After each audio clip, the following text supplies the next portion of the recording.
Transparency of the Geeks. You join us again for another Moonstone video. In this one we're going to take a look at a couple more boxes of Moonstone. We have Goblin Airship and we have Sir Hogswash. Also going to take a look at the Rulebook, and then you can decide whether it's worth getting over having the pamphlet version, which is that version. The rules in the two are exactly the same, so it's just the extras that you might be interested in. I was. I'm glad I've got it. But first, before we look at the rulebook, we're going to have a look at both of these. I'm going to unbox both of these at the same time because it's resin. I'm going to do a couple of things I didn't do in the first video, which is clean up the resin, well, on camera anyway. I went and did that afterwards because I completely forgot to clean it up, which is an important step. But it's been that long since I put resin together I'd forgotten. But we're going to have a look at both of these, and in this one we have some little packing. Just put that back in there, out of the way. Might come in handy at some point. These do. These are great.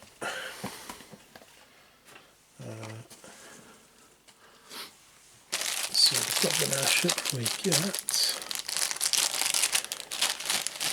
bits. Lots of bits. We have, that's obviously the back part of the Goblin Airship and the front part. So we have a big smiley frog. Not the biggest resin frog I've got. No, that's from the gnome faction for Warp Miniatures. That is the undercarriage part. That's just going to go on there. Once we clean it up, there's obviously a widget that shows you which way it goes. And there's the Goblin. Oh, that guy's cool. That is awesome. I like him. What are these three things? Is that like a landing thing when he does land? Probably. Awesome. What do we have here? We have bits. Let's have a look at bits. Okay, we have obviously the front and back legs, hands, feet, flippers. What do frogs have? Flippers? Yeah. I'm going to go with that. For that, and then we have the pea shooter, I think it's called. Which basically looks like a Maxim gun. I presume that's a little cool thing on there. That's cool. We have a telescope and a bit of MacGuffin, and we have like a, I don't know what that is. Where's the box? Alright, so the pea shooter goes in his hands. Little telescope goes off to the side. So all these bits connect to this bit. Yeah, so there's the hole for the telescope. Presume there's a little white hole in his chest where he's between his hands. That'll be where the pea shooter goes. What else do we have? Oh no, that bit, that's like a little funnel, and that's going to go in there. Yep, that's going to come off and attach onto there. Great stuff. Which leaves this little flappy bit. Not entirely sure where that goes. I'm going to have to try and find another picture of this model and see where that bit goes. Not sure. Let's go over this on there. Everything else goes together. Of course, it's going to go together quite well. We're also going to have to file these down. I was going to have to take these off the sprues, and now I'm going to do the thing that I didn't do before, which was wash them in very liquid or whatever dish soap you prefer. Other brands are available. This is just the one I have to take any residue off the resin. It's a step I completely forgot on some of these other models. When I came to paint them, parts of the paint wouldn't adhere properly.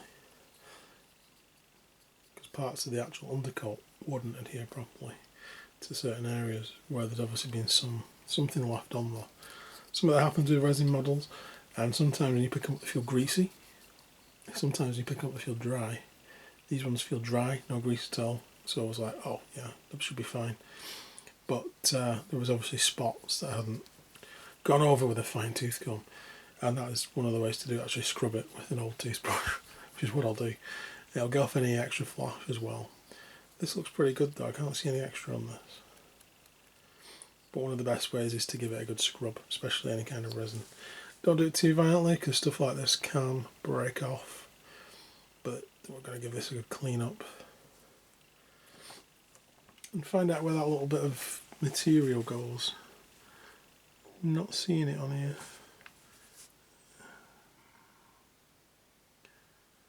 Yeah, I'm going to have to find like another picture of it and see if we can see. It's somewhat floppy.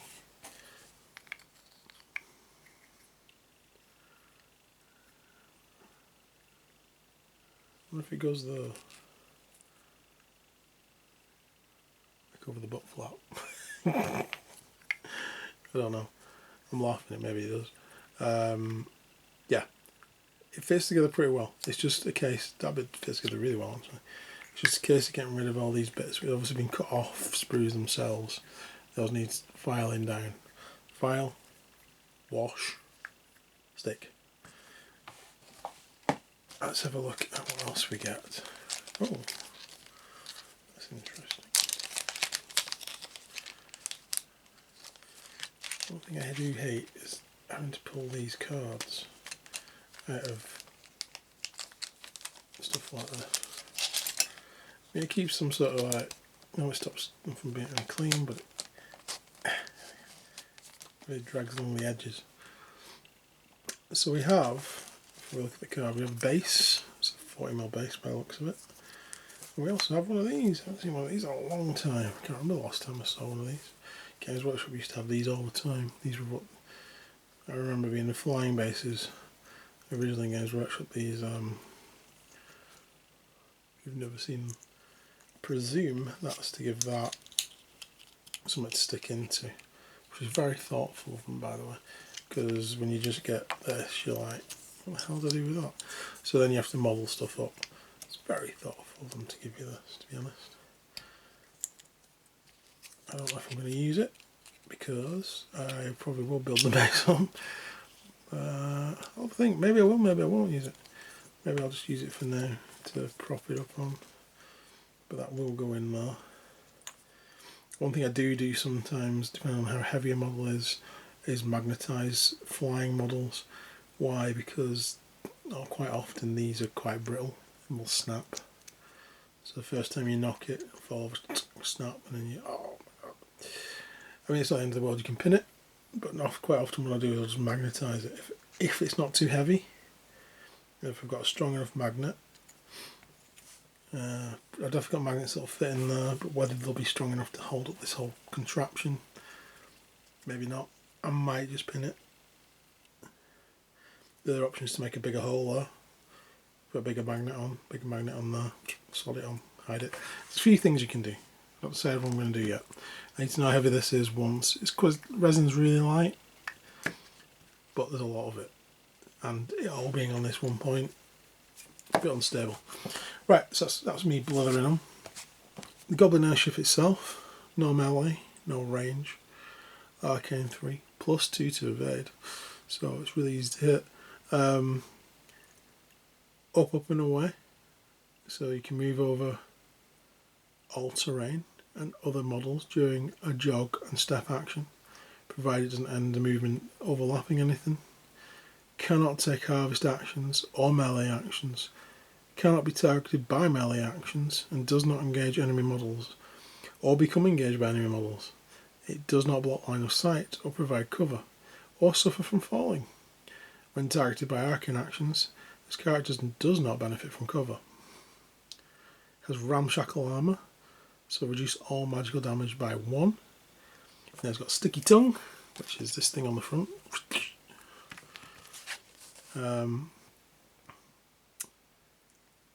So target with an evade stat, -1 or lower, suffers 1 impact damage, and then is moved directly forward 4 inches towards this model.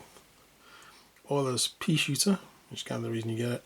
It's only 8 inches. It's not a long range attack, but this attack is not modified by cover, which is good. It's a green card, and then it suffers whatever the green card is. Catastrophe, this model suffers 2 wounds. So It's energy 1. It'll be generating 3 energy per turn, so technically you're going to be potentially using that 3 times a turn. Pretty good. And no signature moves. Completely blank, because it's not very melee. That should make sense. So there we go, that is the Goblin Airship. We shall get that stuck together. I don't think there's anything I need to show you on camera for that. So let's come back with a finished model and find out where that random bit goes. So let's look at Sir Hogswash. Again, ooh, some more packing crate stuff.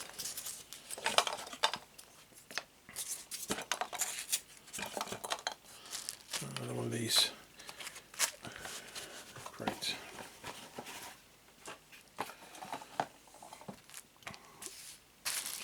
This one doesn't come in little Ziploc bags, this one comes in some stress paper. If anyone gets the reference. It's not painted red though, unfortunately.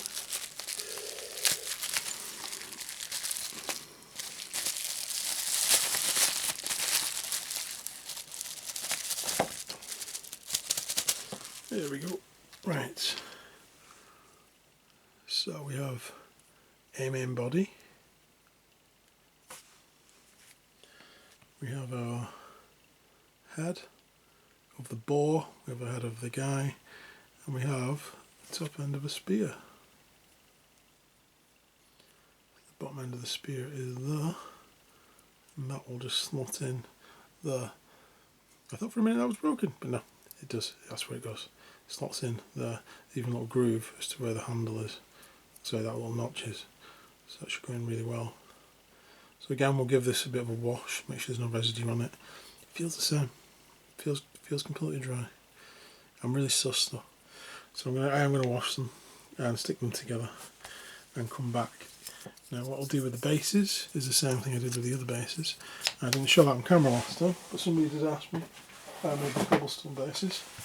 I made them using this stuff. So this is like stuff you can get from a hobby shop. It's like a thin foam. And you can get various thicknesses of it. You can buy it in a big pack for barely anything. You can use it for, kids use it for like cutting out shapes and stuff like that, and then they can cut it. But it's actually really good if you get this stuff for making the stone bases, like on Doug's there. It is literally just a case of getting a circle and cutting it out, and you can imprint it using the base that you've got if you know the method of doing it, and shove that right down there, and you shove it in hard enough, it'll give you an imprint of the base which you can then cut around, so you can get different sizes of it, and then you can literally just score in with a hobby knife. You see I'm just doing it there. You score it in with a hobby knife where you want the lines to go, and then just deepen them, and then you can either pull them off and make them like broken tiles, or do it whichever way you want. But that's basically how I made the tile bases, and you just do them in different styles if you want. So obviously the Commonwealth ones are just painted slightly differently, made them look more like cobblestone as well as slabs. There was no real method to my madness, just madness basically. But that's how I did the stone bases. That's how I'm going to do them on at least Sir Hogswash. I'm not entirely sure what I'm going to do with the base for the Goblin Airship yet. The goblins tend to have... No, there's no picture on here. I was hoping there was a picture. The goblins I'm doing tend to have a lot more sort of natural things on the bases, even though they do have the cobblestone as well. That's the fire starter, the first one I did. So we shall see. But I shall come back with 2 stuck together, not yet painted, models for you to have a look at. So we have the 2 models stuck together. Let's have a look at the Goblin Airship first. There it is.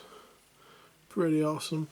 That fluffy bit just went on the side there. It just added onto the piece of material that was already there. Managed to find a picture on the website. That is our giant frog. Goblin Airship. I did just drill out the base a little bit to make that a bit deeper, because I decided just to go with a massive brass rod, which is going to be hidden behind here after I've painted stuff. I think you can see it on there. not sure on this plant yet. I might trim it down, I might take it off. I'm just playing about with the base as it is. But we'll see once it's painted, because I'll be adding more stuff to it anyway. But I might trim these down because it might be in the way of it. So that is the Goblin Airship. And then we have Sir Hogswash, who is there, and he is pretty cool as well. This is kind of their version of Doug the Pug. Especially abilities wise. I don't actually think I showed you the card. Again, all these cards are on the website, so you can go and take a look at them. But there we go, that is the card for Sir Hogswash. LA4 with a range of 2 inches. Plus 1 to his evade, so he's easy to hit, obviously. No arcane abilities. Got the hunting spear and the sun shield, which is quite good. And then he has a charge ability, which is the same as Doug's. At the bottom we have his wounds, 3 energy. His ability, signature ability is Gore, which is an upgrade for rising attack. And pretty good. Can't wait to try him out. Well, need to get him painted first. So that is the 2 new models that I've got. And for each of the original factions. There's many more to go. I did actually enjoy sticking these together. So let's have a look at our rulebook. So if you get the starter set, you get the pamphlet. That's the difference in size. Pamphlet obviously has all the rules in, I showed you before. So does this. It has all the same rules. What else does it have? Apart from some nice artwork and little things like this. Pictures of the models, as you'd expect from a rulebook. I'm going to move these guys a bit further out of the way. Excuse me, Goblin Airship.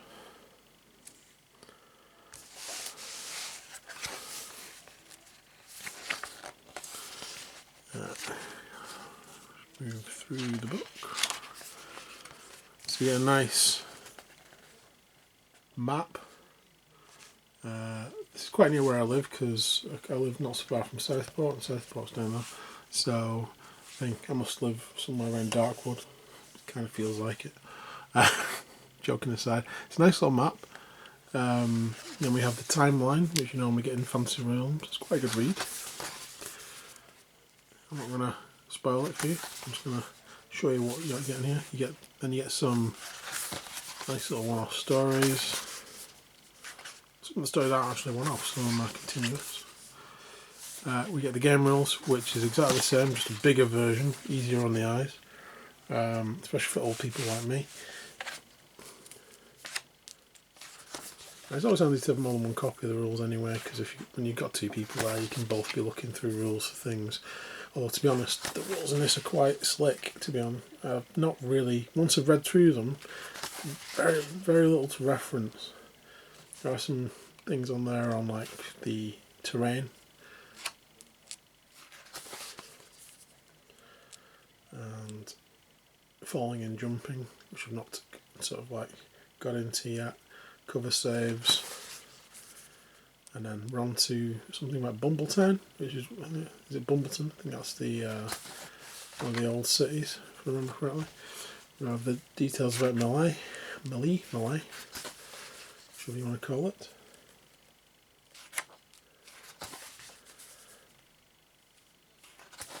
We've got more examples in this than we have in the small book as well.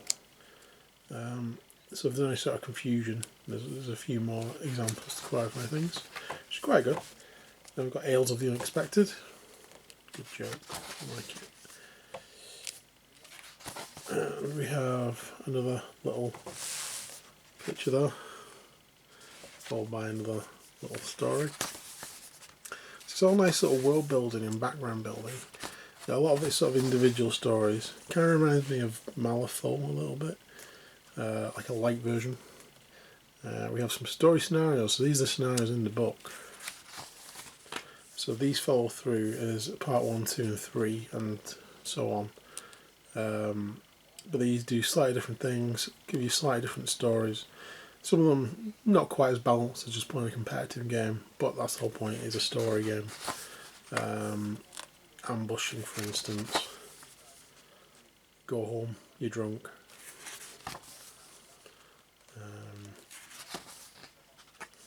And then we have the next story, which is Sleepyheads, which is part 1 of 3.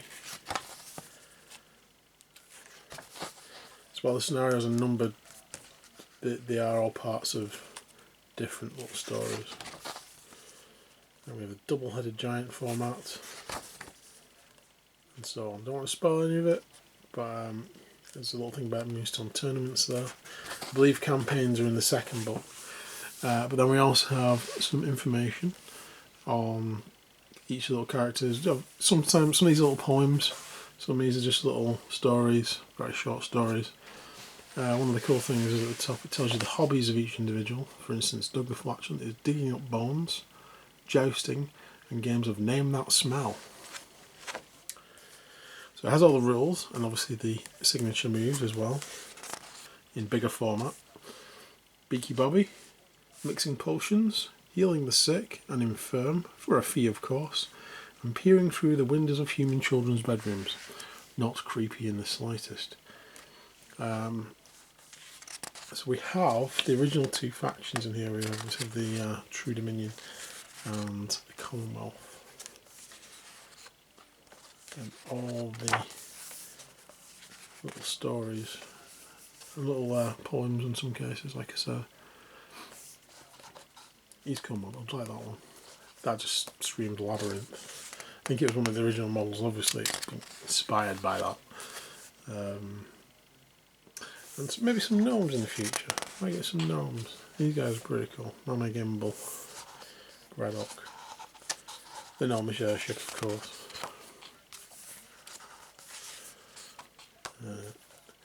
There's Baron Von Fancy Hat, Flintlock, Quack, and Friar Flavius. Whose model does look completely different, because initially when I've seen some people paint him with clothes on, but when you look at him, he just isn't wearing anything. Then we have the Forsaken Forest as a final story. No spoilers. If you want to read it, you have to buy the book. But there we go. That is roughly what's in it. So what you're missing from the main, what you're missing from the small version, is literally a bunch of little stories and some scenarios. You can play the game perfectly well with this. You don't need to buy this. I am glad I've got this because I do like it. It does remind me of the old Malifaux books when you first started off getting Malifaux. It's like a light version of that, in both like tone and content, to be honest. But I think it's worth getting. If you really get into Moonstone, I think the rulebook's worth getting. There's absolutely nothing wrong with the pamphlet. That tells you everything you need to play the game. And there are a couple of scenarios you can download online, but I'm pretty sure if you get pretty inventive, you can come up with some interesting scenarios as well.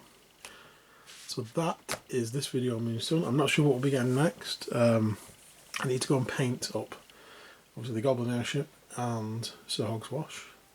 So stay tuned for seeing those painted. I will be getting some more models for Moonstone, I just don't know when. It'll probably still be for these 2 factions. I'm not sure about spreading out into the other factions yet, even though the shades have just come out and they do look interesting. I might suddenly turn around and get the other starter set just so I can have models from all factions. It does have some cool models in the new starter set. It does have the Jackalope, I do like the Jackalope, and it does have, can't remember, it's the guy who stood up, reminds me of Bad Ash from Army of Darkness. Go have a look at the model. It's currently on pre-order. By the time this goes up, it'll probably be out. I have no idea when I'm putting this video up, but at the moment when I'm recording it, it's on pre-order for the shade models, first wave. Right, so thanks for watching. If you've stayed to the end and listened to me blather on, well done. Hopefully we'll see you again soon. Please like and subscribe, and goodbye for now.